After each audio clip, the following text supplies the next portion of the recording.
उद्धव जी को भगवान ने अपने पास बुलाया।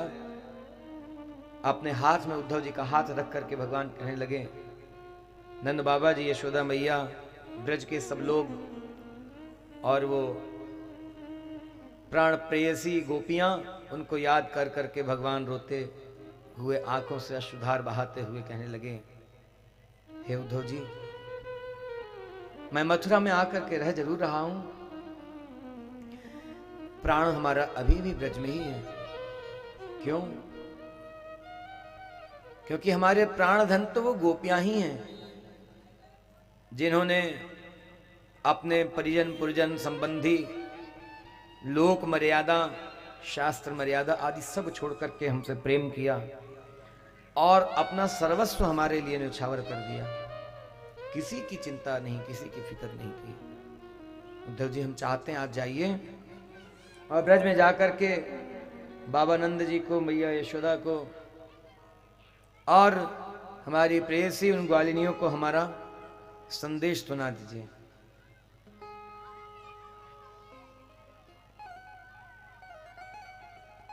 उद्धव जी भगवान के उस प्रेम को देख करके संशय में पड़ गए।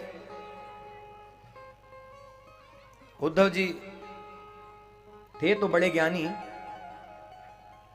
और दिखने में भगवान श्री कृष्ण के समान ही थे। श्याम वर्ण विग्रह था और श्याम वर्ण विग्रह के साथ साथ लंबी भुजाएं जैसे भगवान श्री कृष्ण की घुटने तक थीं, ऐसे उद्धव जी की भी। भगवान के सुंदर घुंघराले बाल ऐसे उद्धव जी के भी। भगवान के सुंदर कान, भगवान की सुंदर भुजाएं, भगवान के सुंदर चरण,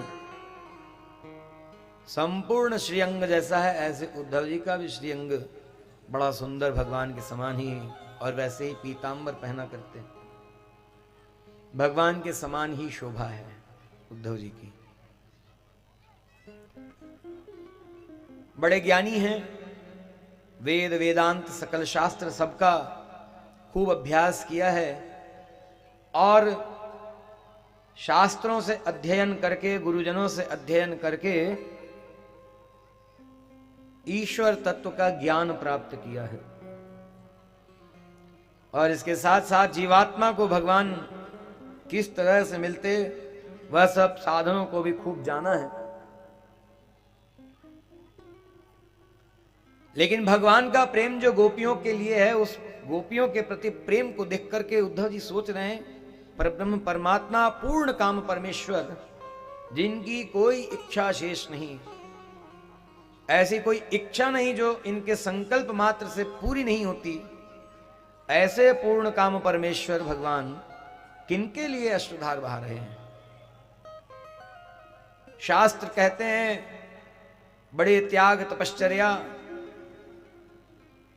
ये सारे साधन करने पर भगवान कभी बहुत लंबे समय के बाद मिला करते हैं।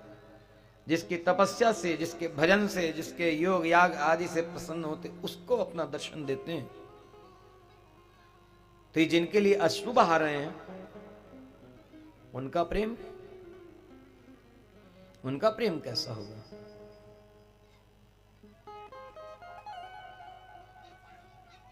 ठीक है, चल करके देखूंगा, मिलूंगा उनसे, उनको समझाऊंगा। भगवान ने कहा समझाने को तो समझाऊंगा। उद्धव जी यही सब सोचते हुए चले जा रहे थे। ब्रज में पहुंचे। जैसे अक्रूर जी नंद बाबा जी यशोदा मैया से जाकर मिले, ऐसे उद्धव जी भी जाकर के मिले। सारी रात भगवान के विषय में वार्तालाप करते हुए नंद बाबा जी यशोदा मैया ने बिता दी। प्रातः काल हुआ, नंद भवन के बाहर सोने का रथ खड़ा हुआ है। ग्वालिनियों को यह समाचार मिला, सब दौड़ती हुई आई कि क्या हमारे प्राण प्रीतम लौट करके आ गए। सोने के रथ पर ही तो चढ़ करके गए थे मथुरा, कहा था 2 दिन में आएंगे, हो सकता है हमारी याद आ गई हो। जाकर के देखें तो उद्धव जी नंद भवन से बाहर ही निकल रहे थे। उद्धव जी को देख करके निराश हो गई। कहा ये दिव्य रूप वाला पुरुष दिखता तो हमारे प्राण प्रीतम के समान ही है। निराश हो गई तो उद्धव जी पूछने लगे, ग्वालिनियों क्या सोच रही हो?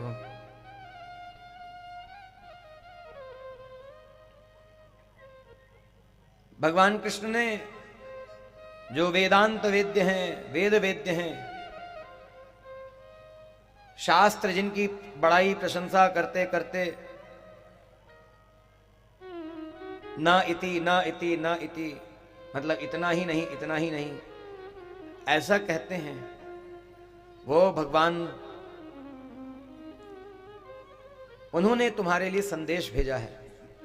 उस संदेश को सुन लो। गोपियां आई तो थी रथ को देख करके पास में, लेकिन निराश होकर के दूर चली गई। उद्धव जी पीछे पीछे जा रहे हैं समझाने के लिए। थोड़ी दूर पे जाकर के किशोरी जी और ग्वालिनियां साथ में भगवान की लीलाओं को याद करते हुए आपस में वार्तालाप कर रही हैं। उद्धव जी कुछ कहते जा रहे हैं, वो ध्यान में बहुत नहीं आ रहा है। फिर सावधान किया उद्धव जी ने, हे ग्वालिनियों, उन यशोदानंदन कृष्ण ने तुम्हारे लिए संदेश भेजा है, सुन लो उसको। क्या संदेश भेजा है उद्धव जी, सुनाइए। बताने लगे, भगवान ने कहा है, मैं आऊंगा, आप ये मत सोचिए कि नहीं आऊंगा, आऊंगा, आकर के आपको मिलूंगा।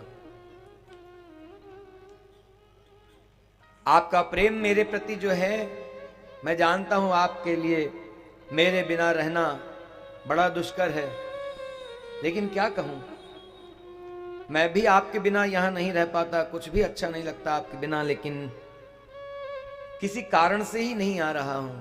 ऐसी बहुत सी बातें उद्धव जी ने कही, भगवान की कही हुई। और फिर उसके बाद कहने लगे, हे गोपियों, भगवान ने कहा है, बार बार भगवान भगवान भगवान कह रहे थे। गोपियों को सुनकर के अच्छा नहीं लग रहा था भगवान। और गोपियों का ज्ञान, गोपियां ज्ञान में कहीं उद्धव जी से कम थोड़ी हैं। आप भगवान हैं।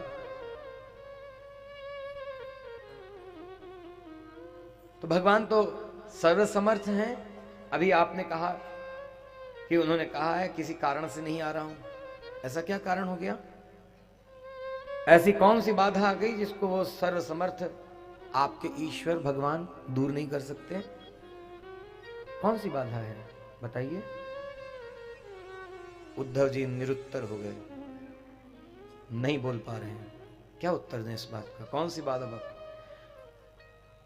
जो सर्वसमर्थ ईश्वर है, उनको ऐसी कौन सी बाधा आ गई, कौन सी रुकावट है, कौन रोक रहा है? क्या प्रारब्ध आड़े आ रहा है? ऐसा कोई कारण तो हमें नहीं दिखाई देता। हाँ, एक ही कारण हो सकता है, हमारे प्रेम में कमी थी, हमारे प्रेम में कुछ दोष था। मथुरा नगर की कुमारियां हमसे अच्छा प्रेम करने वाली होंगी, हमसे अधिक मनोहर रूप वाली होंगी, हमसे अच्छा उनका बोलचाल होगा, हमसे ज्यादा शिक्षित होंगी, हमसे ज्यादा प्रिय बोलती होंगी, है ना? उद्धव जी याद करने लगे, मथुरा नगर की कुमारियों से क्या भगवान ने ऐसा प्रेम लगाया है? नहीं। फिर ऐसा प्रेम तो नहीं है। फिर भगवान का रोना बिलखना याद आने लगा, और यहां गोपियों का रोना बिलखना याद आने लगा। एक भौरा आकर के किशोरी जी के चरण के पास मंडरा रहा है। उसको किशोरी जी कहने लगी, दूर रहो, मत स्पर्श करो, तुम्हारे स्पर्श करने से हमारा सब कुछ अशुद्ध हो जाएगा। क्यों? भौरा आया तो भौरे के मूछों पर पुष्प के पराग कण लगे हुए थे, और उन पर वो पीले पीले पराग कण हैं। क्या तुम मालूम होता है उसी छलिया के सखा हो, है ना? क्यों? जिस तरह से तुम मना रहे हो, अनुनय विनय कर रहे हो, लगता है तुम्हें सिखा करके भेजा है उसी ने, ऐसे ही मनाया करता था। हम जानती हैं मथुरा की कुमारियों का आलिंगन किया है उन्होंने, हमारे प्राण प्रीतम ने, और मथुरा की कुमारियों के वक्षस्थल पर लगा हुआ केशर कुमकुम, वह प्राण प्रीतम श्री कृष्णचंद्र के कंठ में पहनी हुई बनमाला के फूलों पर लग गया केशर कुमकुम का लेप और वह माला मसल गई है। तुम वहीं से आ रहे हो ना, तुम्हारे श्मश्रु दिखा रहे हैं कि हमारे सौतों का आलिंगन किया है हमारे प्राण प्रीतम ने। जाओ, लौट करके चले जाओ, यहां मत मंडराओ। किमिह बहो षडंघ्रे गायसि त्वं यदूना मधिपति मगृहाणामग्रतो नः पुराणम् विजय सख सखीनां गीयतां तत्प्रसंगः क्षपित कुचरुजस्ते कल्पयन्तीष्टमिष्टा।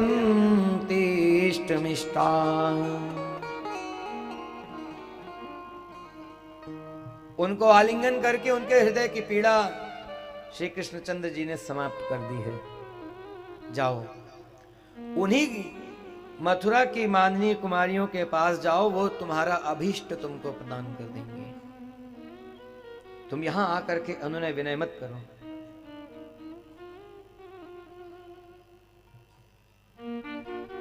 क्या अभीष्ट है?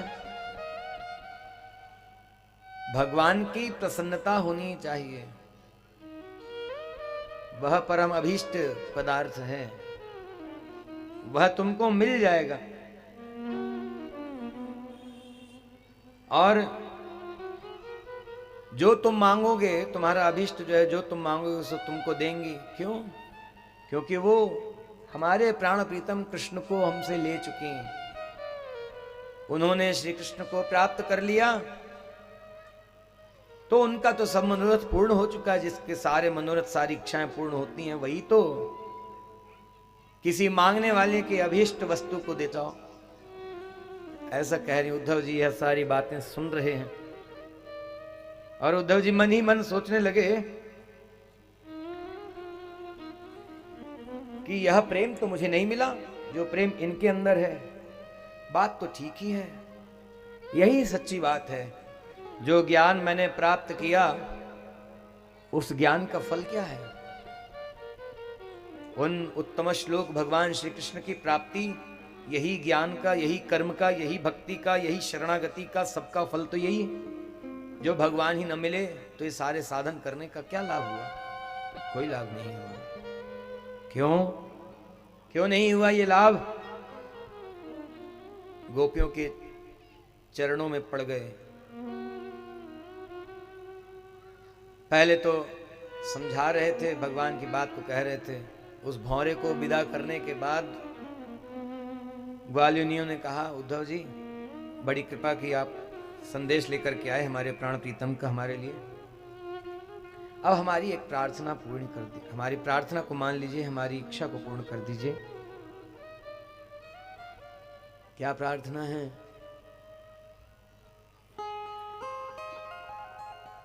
कहा, आप जाइए हमारे प्राण प्रीतम के पास, उन्होंने हमारे लिए संदेश भेजा है, तो हम भी उनसे कुछ निवेदन करना चाहते हैं। तो हम तो नहीं जा सकते, हमारा निवेदन आप ही जाकर के उनको कृपा कर सुना दीजिए, और आप हम पर कृपा कर देंगे तो वो हमारे निवेदन को स्वीकार कर लेंगे। मिला दो श्याम उधो, मिला दो श्याम से उधो, तेरा